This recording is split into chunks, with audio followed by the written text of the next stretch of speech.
Kızlardan birisi, biri de шығыш ясayacak. Kışta alkışlar ulan, eyleğiz әлі, қаршы алы.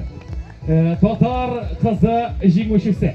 Шаян ТВ телеканалының Сәйлә фестивалында абсолют жеңуші. Сіздің үшін қойнар алқыштар білән қош алуыңыз сұрала Әдилә Ишарина.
Әдилә Ишарина. Сіздің үшін. Достар, неге шындай тынлық?